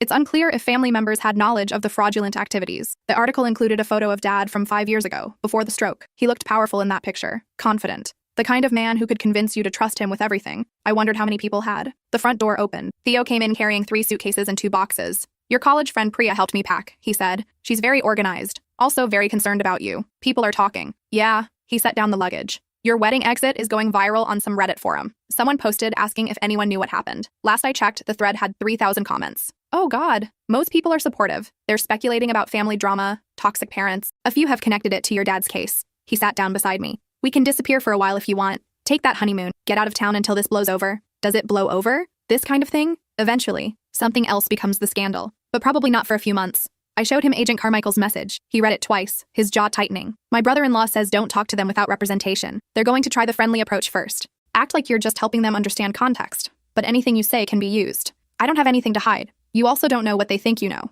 Better to have a lawyer filter that. He was right. I knew he was right. But the idea of needing a lawyer, of being involved in something that required legal protection, made everything feel more real, more serious. When can I meet with your brother-in-law? Tomorrow morning if you want. His name is Wesley. He's expensive, but he'll work with us on payment. Everything we saved is gone. The wedding maxed us out. We'll figure it out. Theo pulled me against his chest. This isn't your debt anyway. This is your father's mess. We're just trying not to get buried in the fallout. That night, I finally listened to Mom's voicemail. Her voice was thin, fragile. Sweetheart, I know you're angry. You have every right to be. But please, when the FBI contacts you, and they will, please remember that your father isn't a monster. He made mistakes, terrible mistakes, but he loves you. He's always loved you. Don't let anger make you say things you'll regret. Call me when you're ready to talk. I deleted it. Then I called my brother. He answered on the first ring. Are you okay? No, but I need to know everything. Every detail you know about what Dad did, and when you found out. He was quiet for a moment. Are you sure? There's a lot, and none of it's good. I'm sure. He talked for 40 minutes. I sat on the floor of my new apartment, still in my wedding dress, and learned exactly who my father was. It started small. A client overpaid by $500, and Dad just kept it. Nobody noticed. So he did it again. Then he started adjusting expense reports, skimming a little here and there. Small amounts that wouldn't trigger audits. Then he got bolder, created fake vendor accounts, billed clients for services never rendered, moved money through increasingly complex schemes. He told himself he'd stop, my brother said, that it was temporary, just until the firm was more profitable. But it never stopped. It just grew. How much? They think around $4 million, maybe more. They're still tracing everything. $4 million. Stolen from people who'd trusted him to handle their finances. Small business owners. Families. People who probably couldn't afford the loss. There's something else, my brother said. Something I only found out last week. I waited. The money he used for your college tuition. Some of it came from a client's retirement fund. An older woman who ran a bakery. She'd been saving for 30 years to retire. Dad took it all. She had to sell her business and go back to work at 73. I felt sick. Her name is Geneva Ortiz. My brother continued. She lives in Riverton. I looked her up after I found out. Wanted to know who she was. There's a profile about her in the local paper from last year, before any of this came out. She talked about how she'd finally be able to rest, how she'd worked so hard for so long. Stop, I managed. Please stop. You need to know. You need to know what we're dealing with. I hung up and ran to the bathroom. Theo found me on the floor 20 minutes later, still in my wedding dress, crying so hard I couldn't breathe. He didn't say anything, just sat down beside me and held me until the sobs turned to hiccups and eventually to silence. My college education was bought with a stolen retirement fund. I whispered. That's not on you, isn't it? I benefited from his crimes. I profited from that woman's loss. You didn't know. Does that matter? He thought about it. Legally, yes. Morally, I don't know. But I know you're not responsible for his choices. I wanted to believe him. But sitting there on the cold bathroom tile, wearing a dress we'd bought with money from jobs I got with a degree paid for by theft, I felt complicit. Stain. I need to find her, I said. Geneva Ortiz. I need to talk to her. That's not a good idea. I have to try to explain. Explain what? That you're sorry your father stole her retirement? That won't give her back 30 years of savings. It'll just make her pain worse by putting a face to it. Then what am I supposed to do? Testify. Help them build the strongest case possible. Make sure he faces real consequences. He's my father. He's also a criminal who hurt people. Those things can both be true. I pulled off my veil. The delicate lace was crushed now, makeup stained and wrinkled. It felt appropriate. This whole day had been crushed under the weight of truth. I need to get out of this dress, I said. Theo helped me stand. The zipper was stuck, so he used scissors to cut it away. We let the dress fall to the floor in a puddle of white silk and broken dreams. I stood in my underwear, looking at our reflection in the mirror. Theo in his tuxedo shirt, untucked and wrinkled. Me in my slip, mascara streaked down my face. This is not how wedding nights are supposed to go, I said. Probably not, but we're together. That's what matters. I turned to face him. I'm going to be a mess for a while. This is going to be ugly and complicated, and I don't know how to handle any of it. Good thing I'm not going anywhere. You could say this is too much, too messy. I'd understand. He cupped my face in his hands. Listen to me. I married you today. Not your father. Not your family drama. You. And I meant every word of those vows. For better or worse. Richer or poorer. FBI investigations and all. I kissed him. It was desperate and salty with tears, but it was real. Maybe the only real thing that had happened all day. We ended up ordering pizza and eating it on the bedroom floor while a movie played on the laptop neither of us watched. At some point, I fell asleep with my head on Theo's shoulder. I woke up to sunlight and the sound of Theo talking on the phone in the next room. Yes, she'll be there. 10 o'clock. Your office. We'll see you then. He came back looking apologetic. Wesley can meet us this morning. I know it's early, but it's fine. Let's just get it over with. Wesley's office was downtown in a building with marble floors and expensive artwork. He was younger than I expected, maybe 40, with kind eyes behind wire-rimmed glasses. First thing you need to know, he said after we'd settled in his conference room, is that you are not under investigation. You are not accused of anything. Right now, you're a potential witness. The FBI wants to know if you have information that could help their case. I don't think I do. Probably not, but they need to establish that for the record. They'll ask about your childhood, your relationship with your father, Whether you ever observed anything suspicious about his work? What if I refuse to talk to them? They can subpoena you, force you to testify before a grand jury. It's better to cooperate voluntarily, show good faith, but we do it on our terms. I'll be present for any interview. We'll set clear boundaries about what's relevant. My brother said they talked to him too. Yes, I spoke with his attorney this morning. He's cooperating. Told them about conversations he overheard, documents he saw. Nothing that implicates him, just information about your father's activities. Will he have to testify at trial? If it goes to trial, yes. But most federal cases don't. The conviction rate is over 90%. Your father's attorney will almost certainly recommend a plea deal. How long would he go to prison? Wesley leaned back in his chair. With charges this serious? Asset forfeiture, multiple counts of fraud and embezzlement? He's looking at 15 to 20 years. With a plea, maybe he could get it down to 10. 10 years minimum. Dad would be 68 when he got out, if he got out. The stroke had done serious damage. Another decade in prison might be a life sentence. I tried to feel something about that. Sadness, satisfaction, anything. But I just felt numb. What about my mother? I asked. She knew. She admitted she knew. That's complicated. Unless she actively participated in the crimes, signed documents, moved money, made false statements, it's hard to charge her with anything. Spouses aren't required to report their partner's crimes, so she gets away with it. She loses everything. Her home, her lifestyle, probably her reputation. That's not nothing. But it wasn't justice either. Wesley pulled out a legal pad. Let's talk about what you might be asked. Start from the beginning. When did you first become aware of your father's work? I spent 2 hours answering questions. What did Dad say about his clients? Did he ever bring work home? Were there late-night phone calls? Did he seem stressed about money? Did he ever ask me to sign anything? The answer to almost everything was no. I'd been deliberately disinterested in his career. The more he pushed me toward accounting, the more I'd retreated into marketing and creative work. That actually helps your credibility, Wesley said. You're not hiding anything. You genuinely didn't know because you weren't paying attention. Should I feel guilty about that? Not paying attention? You were a kid, then a college student, then an adult with your own life. It wasn't your job to audit your father. But maybe if I had paid attention, someone could have stopped him sooner. People like Geneva Ortiz might still have their savings. Wesley seemed to read my mind. Don't do that to yourself. Your father is a sophisticated financial criminal. He fooled professional accountants, bank auditors, even the IRS for years. You never had a chance of spotting what he was doing. After the meeting, Theo and I sat in the car for a long time. Agent Carmichael wants to meet tomorrow, I said, reading Wesley's follow-up text. 2 p.m., Wesley will be there. You don't have to do this if you're not ready.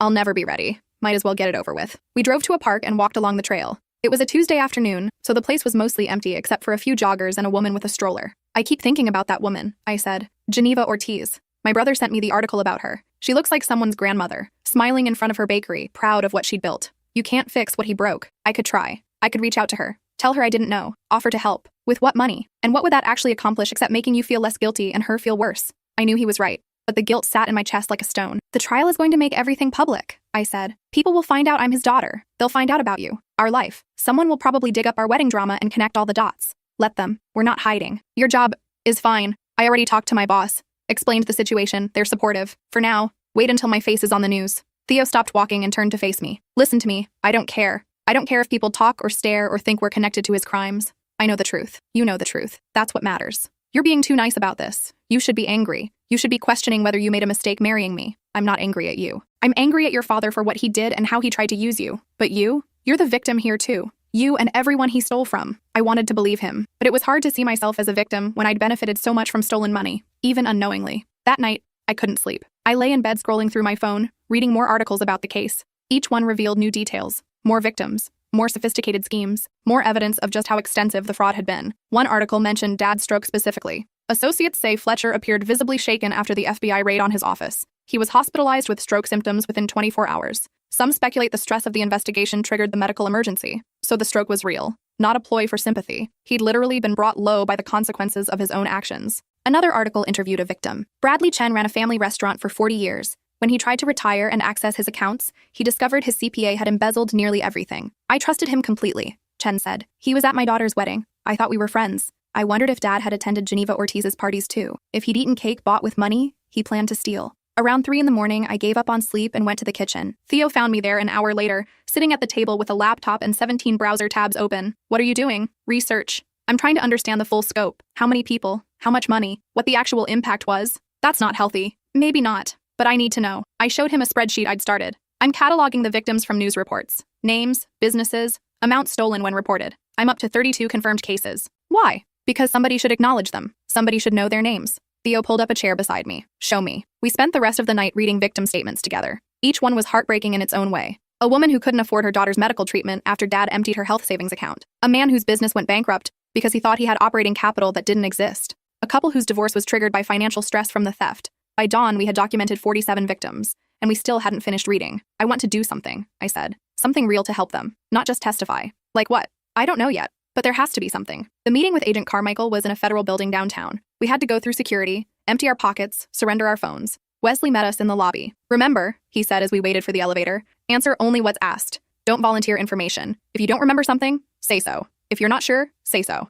And if anything makes you uncomfortable, we stop. Agent Carmichael was younger than I expected, maybe early 30s, with a no-nonsense expression and firm handshake. Her partner, Agent Torres, was older and quieter. Thank you for coming in, Carmichael said as we settled in the interview room. I know this is difficult. Let's just get started, Wesley said. They asked basic questions first. My education, my career, when I last lived at home, when I last had substantial contact with my father. Then they moved to specifics. Did your father ever discuss his clients with you? Not really. He'd mention work was busy or complain about regulations, but nothing specific. Did he ever ask you to review documents or sign anything related to his business? No. He wanted me to work for him, but I never did. Tell us about that. Why did he want you to join the firm? I looked at Wesley. He nodded. He said it was about family legacy, that he'd built something I should be part of. But at my wedding, my brother revealed the real reason. Dad wanted me there to implicate me, make me part of whatever he was doing so I'd be too involved to expose him. Carmichael's expression didn't change, but she made a note. What was your reaction to learning that? I asked them all to leave my wedding. Did your father ever give you large gifts? Money? Assets? He paid for my college, but that was before I knew it was stolen money. We're not suggesting you knew, Torres interjected.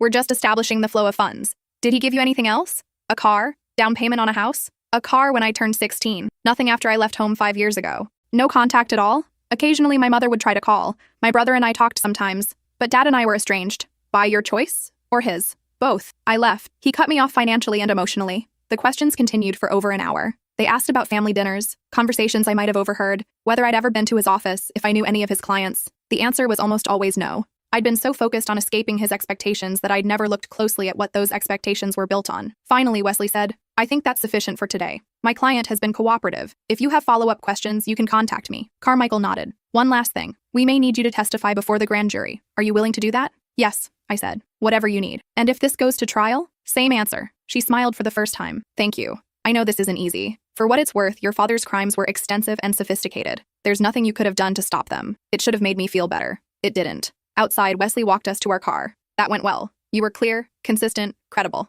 They're satisfied you weren't involved. What happens now? They continue building their case. Your father's attorney is negotiating a plea deal. If he accepts, there's no trial. You might not have to testify at all. And if he doesn't accept, then it goes to trial in about 6 months. You'd be called as a witness to establish his family relationships and contradict any claims that you knew about or approved of his business practices. 6 months of waiting, 6 months of this hanging over us. That weekend, my brother came to visit. He looked exhausted, older than his 27 years. Mom's a mess, he said. She's staying with Aunt Claire. Can't afford the house anymore. Everything's being seized. That's not my problem. I know. I'm just telling you what's happening. We sat in uncomfortable silence. 5 years ago, we'd been close. Now we felt like strangers connected only by shared trauma. I'm sorry I didn't tell you sooner, he said again. I was trying to protect you. By lying? By not burdening you with information you couldn't use. What would you have done differently if you'd known a year ago? 6 months ago? He was right. I couldn't have stopped the investigation. I couldn't have returned stolen money I didn't have. All I could have done was worry. How bad is it for you? I asked. Are they questioning you too? Yeah, but I'm cooperating. Told them everything I know. My lawyer says I'm clear. He hesitated. Dad wants to see you. No. He's asking. Says he needs to explain. No. I stood up. He doesn't get to explain. He doesn't get closure or forgiveness or whatever he's looking for. He's still our father. He's a criminal who tried to destroy my future to save himself. That's not a father. That's a predator. My brother flinched. I know. I'm stuck in the middle here. Mom keeps asking me to convince you to visit. Dad keeps saying if you just let him explain, then you tell them I said no. Tell them I'm cooperating with the FBI. Tell them I'm cataloging every victim I can find so I understand the full scope of what he did. And tell them I hope he gets the maximum sentence. You don't mean that. Don't tell me what I mean. He left shortly after. As Theo and I watched him drive away, I felt a wave of loss. My family had imploded. My father was going to prison. My mother had enabled it all. And my brother was caught in the middle, trying to maintain relationships that couldn't be salvaged. We could go, Theo said quietly. Take that honeymoon. Get away from all this. Where would we even go? I don't care. Beach, mountains, different country, somewhere you don't have to think about any of this for a while. It was tempting, but running away felt like giving up. And I wasn't ready to give up. I want to meet her, I said. Geneva Ortiz. I know you think it's a bad idea, but I need to do it. Why? Because she's real. She's not just a name in an article or a line in a spreadsheet. She's a person whose life was destroyed, and the least I can do is acknowledge that. Theo sighed. Okay, but I'm coming with you. I found Geneva Ortiz through property records. She was renting a small apartment on the other side of town. I wrote her a letter first, explaining who I was and asking if she'd be willing to meet. I included my phone number and waited. She called 3 days later. Why do you want to see me? Her voice was accented, suspicious. To apologize. And to hear your story. if you're willing to share it. Your father stole from me. An apology doesn't fix that. I know, but I need to try. She was quiet for a long moment. Saturday, 2 o'clock. There's a coffee shop on Maple Street. She hung up before I could thank her. Saturday came too quickly. Theo and I arrived early and sat at a corner table. I'd rehearsed what to say 100 times, but every version sounded hollow. Geneva Ortiz walked in exactly at 2. She was smaller than I expected. Maybe 5 feet tall, with steel gray hair pulled back in a neat bun. Her face was lined with years of hard work, but her eyes were sharp. She sat down without ordering anything. "You look like him," she said. "Same nose, same chin. I'm sorry. For your face? Can't help genetics. For what he did, for what he took from you." She studied me for a long moment. "You didn't know. I've read the articles. You haven't seen him in years. That doesn't make it better. He used money he stole from you to pay for my education. I benefited from his crimes. You were a child. You didn't choose that. But I lived well because of it. I never had to worry about money because he had plenty of your money." Geneva's expression softened slightly. "You want forgiveness?" "No, I don't think I deserve that. I just wanted you to know that you're not just a case number to me." She laughed, sharp and bitter. "I worked 60 years. Started when I was 13 in my mother's kitchen. Saved every penny I could. Dreamed of the day I could rest, travel, spend time with my grandchildren. Your father took that dream and turned it into ashes. I know. You don't. You can't. You're young. You have your whole life ahead. But me? I'm 74 years old. I'm working retail now, standing on bad knees for minimum wage because I can't afford to stop. I will die working because of what your father did." The words hit like physical blows. I'd known intellectually what Dad had stolen, but hearing it from her, seeing the exhaustion in her face, made it visceral. "I have some money," I said. "Not much, but I'm working and I can pay you back over time. A little at a time, but I don't want your money. Please, let me do something." "You want to do something?" Geneva leaned forward. "Testify. Tell the truth. Make sure he faces every consequence of what he did. Don't let lawyers or sympathy or family loyalty soften the blow. He stole my future. Make sure he loses his." "I will. I promise." She stood to leave, then paused. "You seem like a good person. That's something at least. That his badness didn't make it into you." I watched her walk out, straight-backed, despite everything, and felt something shift inside me. The guilt was still there,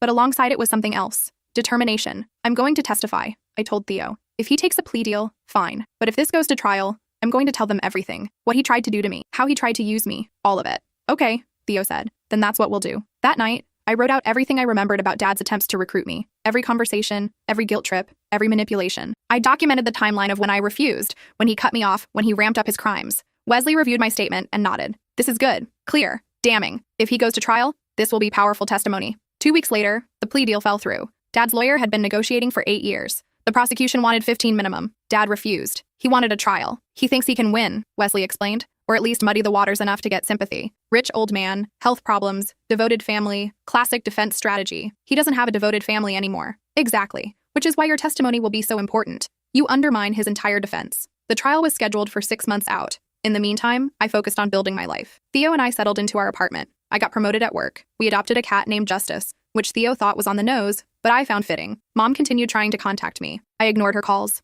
My brother kept me updated on her situation. She'd moved in with Aunt Claire permanently, lost most of her friends, couldn't find work because everyone knew who she was married to. "She wants to know if you'll come to the trial," my brother said. "Support Dad. I'll be there, but not supporting him." "You're testifying against him?" "I'm testifying to the truth. If that's against him, that's his fault. Mom's going to be heartbroken. She should have thought of that before she spent 20 years enabling a criminal." My brother sighed. "Fair enough." As the trial date approached, the media attention intensified. My wedding drama resurfaced. Someone connected the dots. Headlines appeared: "Fraud suspect's daughter kicked him out of her wedding," and "Family feud. Why Donald Fletcher's daughter is testifying against him." My boss called me in. "I need to know if this is going to affect your work." "It won't. I'm dealing with it outside of office hours." "Good, because you're doing great work and I'd hate to lose you. But if this becomes a distraction, it won't be. I promise." I worked harder than ever, partly to prove myself, partly to avoid thinking about what was coming. The nights were worse. I'd lie awake imagining the trial, Dad in a wheelchair, Mom crying in the gallery, reporters scribbling notes while I testified against my own father. Wesley prepared me extensively. Mock cross-examinations.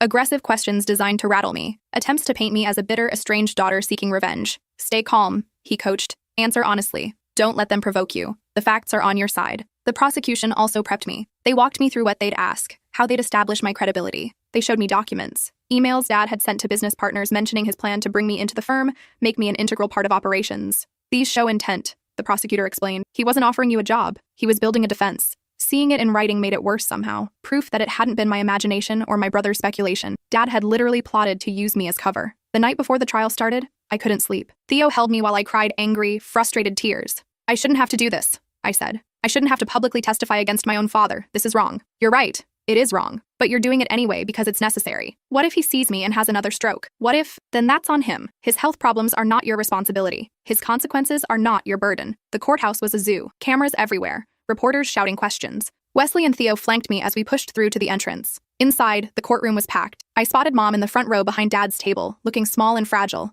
My brother sat beside her, his expression carefully neutral. On the prosecution side, I saw some of the victims. Geneva Ortiz was there. So was Bradley Chen from the restaurant article. Others I didn't recognize but could identify by the expressions on their faces. Anger, hope, exhaustion. Dad was wheeled in by his attorney. He'd aged dramatically. The stroke had left him partially paralyzed, his face sagging on one side, but his eyes were alert. When they found mine across the courtroom, I didn't look away. I wasn't testifying the first day. That was devoted to jury selection and opening statements. But I sat in the gallery and listened. The prosecution laid out a clear narrative: sophisticated, long-term fraud, deliberate theft from vulnerable clients, elaborate schemes to hide the stolen money, a man who'd spent decades building trust specifically so he could betray it. Dad's attorney painted a different picture: a hardworking man who'd made some accounting errors, mistakes that snowballed, no criminal intent, health problems, a devoted family man now facing years in prison for what were essentially administrative oversights. It was absurd, but the defense attorney sold it well. On the third day, they called me to testify. I walked to the witness stand on legs that felt made of water, placed my hand on the Bible and swore to tell the truth, sat down and faced the courtroom. The prosecutor started with easy questions: my name, my education, my career. Then she moved into my relationship with Dad. Would you describe your father as supportive of your career choices? No, he wanted me to join his accounting firm. When I chose a different path, he cut me off completely. Did he ever explain why he wanted you to join the firm? He said it was about family legacy, building something together. Did you believe that? At the time, yes. Do you still believe it? No. Why not? I looked directly at Dad. At my wedding, my brother revealed that my father had been under FBI investigation for 2 years before I graduated college, that he'd wanted me to join the firm not as a daughter, but as insurance. If I was involved, worked there, signed documents, I'd be implicated too. He thought that would either protect him or give him leverage for a better plea deal. The courtroom erupted in murmurs. The judge called for order. How did you feel learning this? Betrayed. Used. Relieved that I'd accidentally saved myself by refusing to join the firm. The prosecutor entered into evidence the emails Dad had sent mentioning his recruitment efforts, walked me through the timeline, established that his attempts to bring me into the firm had intensified exactly when the FBI investigation began. Did you ever suspect your father was committing crimes? No. I avoided learning about his work specifically because I wasn't interested in accounting. I deliberately didn't pay attention. If you had joined the firm as he wanted, what do you think would have happened? Objection. Dad's attorney shouted. Speculation. Sustained. The judge said. The prosecutor adjusted. Did your father ever express to you what role you would have played at the firm? He said I'd handle client relations, meet with people, build trust, be the face of the business while he handled the complicated parts. More damning emails entered evidence. Dad's own words describing how my youth and likability would put clients at ease, how I'd be perfect for smoothing over concerns. By the time the prosecutor finished, the picture was clear. Dad hadn't wanted a daughter in his business. He'd wanted a patsy. Then came cross-examination. Dad's attorney was a sharp woman named Catherine Reed. She approached with a sympathetic smile. Miss Fletcher, you and your father became estranged 5 years ago, correct? Yes. And that estrangement was painful for you? Yes. In fact, you felt abandoned by him, rejected. I felt like I'd disappointed him. Later, I learned the real reason for the estrangement. But for 5 years, you believed he'd rejected you simply because you chose a different career path. Yes, that must have made you angry. I saw where she was going. It made me sad, confused, but I moved on. Did you? Because it seems like the moment you learned about your father's legal troubles, you immediately turned that sadness into something else. Vindictiveness. No. You kicked him out of your wedding in front of hundreds of people. You refused all contact with your mother. You're here today testifying against your own father. That sounds vindictive to me. It sounds like setting boundaries to me. Convenient boundaries. Refusing to support your father right when he needs you most. Wesley stood. Objection. Argumentative. Sustained. But Reed continued. You claim your father wanted to implicate you in his crimes. But isn't it true that he paid for your education? Gave you a car? Supported you until you chose to leave? Yes. Doesn't sound like someone trying to hurt you. He wasn't trying to hurt me. He was trying to use me. Or he was a father wanting his daughter in the family business. Many parents want that. Is that criminal? When the business is criminal, yes. Light laughter from the gallery. The judge frowned. Reed continued trying to paint me as bitter and revenge-seeking. But the emails were clear. The timeline was clear. And I stayed calm, answered honestly, didn't take the bait. After 2 hours, she gave up. I was dismissed. As I walked back to the gallery, I passed Dad. For one moment, our eyes met. I saw everything there. Anger, shame, fear, something that might have been regret. I looked away and kept walking. The trial lasted 3 weeks. Victim after victim testified. Forensic accountants explained the schemes. FBI agents detailed the investigation. The evidence was overwhelming. The defense tried. They called character witnesses who described Dad as a pillar of the community. They brought in medical experts to talk about how the stress of the investigation caused his stroke. They suggested he'd made mistakes but not crimes. The jury deliberated for 6 hours. Guilty on all counts. Dad's face crumpled when the verdict was read. Mom sobbed. My brother just stared straight ahead. Sentencing was scheduled for a month later.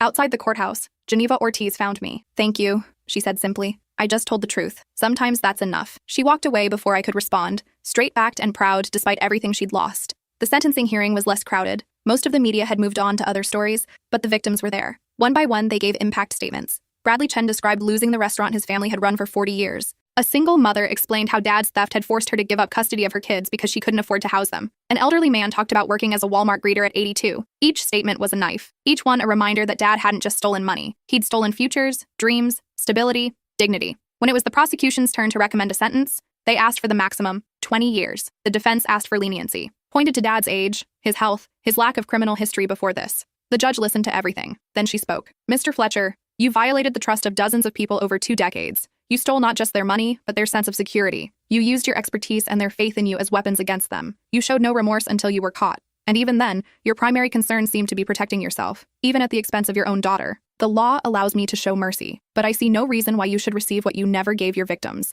18 years in federal prison. You will also be required to pay restitution in the full amount stolen, plus interest. Dad made a sound like he'd been punched. Mom collapsed into sobs. 18 years. He'd be 76 when he got out, if he lived that long. I felt nothing. No satisfaction, no sadness, just emptiness. Outside, reporters asked if I had a statement. Justice was served today, I said. Not just for me, but for every person my father stole from. I hope they can find some peace now. It was over. Finally, it was over. Except it wasn't. The aftermath dragged on for months. Asset forfeiture proceedings, civil lawsuits from victims, media analyses of the case, true crime podcasts dissecting my father's psychology. I changed my name legally, took Theo's surname completely, stopped checking news alerts, focused on rebuilding a life separate from all of it. Mom eventually reached out through my brother, wanted to know if we could talk, if I could forgive her. I thought about Geneva Ortiz saying she didn't want forgiveness, about Bradley Chen who'd lost his life's work, about all the people who couldn't rebuild because they were too old, too poor, too broken by what Dad had done. I wrote Mom a letter, the only one I'd send. What Dad did was his choice, but you enabled it. You knew and said nothing. You benefited from stolen money and pretended not to see where it came from. You stood beside him at my wedding and tried to stop me from learning the truth. I don't forgive you.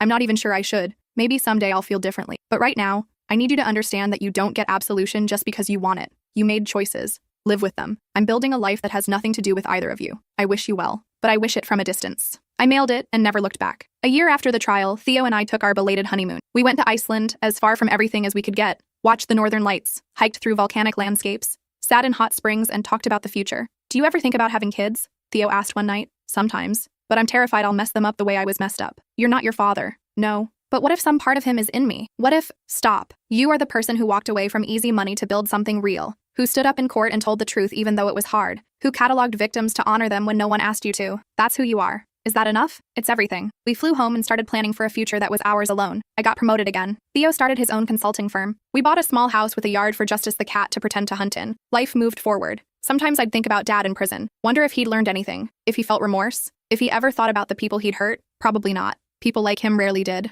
My brother and I talked occasionally. He'd moved across the country, changed careers, was dating someone who made him happy. He was building his own life separate from the wreckage too. Do you ever feel guilty? He asked during one call. For moving on while they're still dealing with consequences? No, they made their choices. We made ours. I guess you're right. I know I am. 2 years after the trial, I got a letter from Geneva Ortiz. She'd gotten a part-time job at a community college teaching baking classes. Not retirement, but better than retail. I wanted you to know I'm okay, she wrote. Not great, but okay. Thank you for your testimony. It helped. I kept the letter in my desk drawer. Some days I'd take it out and reread it. A reminder that truth mattered, that speaking up had consequences beyond myself. 3 years later, I ran into someone from high school at a conference. She'd followed the trial in the news. I always wondered, she said. Are you okay? After everything with your dad? Yeah, I said. I am. How did you get past it? I thought about that. I decided his choices weren't mine to carry. I'm responsible for my own actions, not his. And my actions are building something real, something honest, something I'm proud of. That's really healthy. It's survival, but it works. She nodded. For what it's worth, I always thought you were the bravest person in our class. Even back then. This just proves it. After she left, I sat in the hotel bar and thought about bravery. I didn't feel brave. I just felt like someone who'd done what needed to be done. Maybe that was enough. That night, I called Theo. Remember when you asked if I wanted kids? Yeah? I think I do. I think I want to show them what it looks like to build something honest. To make hard choices, to stand up even when it costs you. Okay, he said. Then let's do it. 6 months later, I took a pregnancy test. Positive. We sat on the bathroom floor, holding each other, crying happy tears mixed with terrified ones. We're going to mess this up sometimes, I said. Probably. But we'll do it honestly. We'll admit our mistakes. We'll never try to use them. Deal. Our daughter was born 9 months later. We named her Hope. It felt appropriate. I never told her about my father. When she was old enough to ask about grandparents, I said my parents weren't in our lives. Simple truth. If she wanted more details when she was older, I'd give them to her. But I wouldn't burden a child with that darkness. She deserved to grow up believing people were generally good. She'd learn about complexity and betrayal and hard truths soon enough. For now, she could be innocent. 5 years after the trial, my brother called with news. Dad had died in prison. Heart attack. Quick and relatively painless.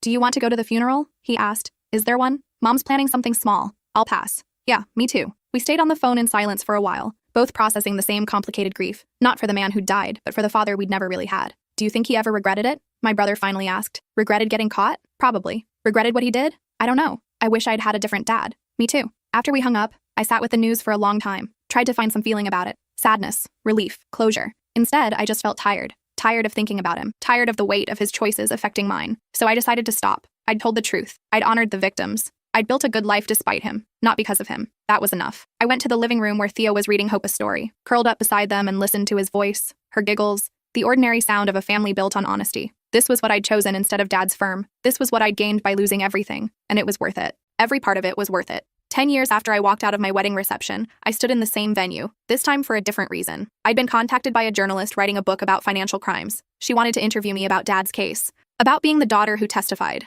I'd agreed, but only on one condition. She had to meet me here, in the place where it had all come crashing down. She arrived right on time. A woman named Patricia with intelligent eyes and a recorder. Why here? She asked as we sat in the same coat check room where the truth had been revealed. Because this is where I learned who my father really was. This is where my family ended and my real life began. Do you regret testifying? No, not even a little. He was your father. He was a criminal who tried to use me. Being related doesn't change that. Patricia made notes. Your story is unusual. Most family members either enable or distance themselves quietly. You actively participated in his prosecution. Someone had to speak for the victims. Did it help them? Your testimony? I thought about Geneva Ortiz teaching baking classes. About Bradley Chen who'd never gotten his restaurant back. About all the people whose futures were permanently altered. I don't know if it helped, but it was necessary. They deserve to have someone acknowledge what was done to them. What would you say to other people dealing with family members who've done terrible things? I considered the question carefully. That you don't owe loyalty to people who violated trust. That blood doesn't obligate you to cover up crimes or minimize harm. And that sometimes the most loving thing you can do is refuse to enable. Even if it costs you everything. I didn't lose everything. I lost a father who was never really a father.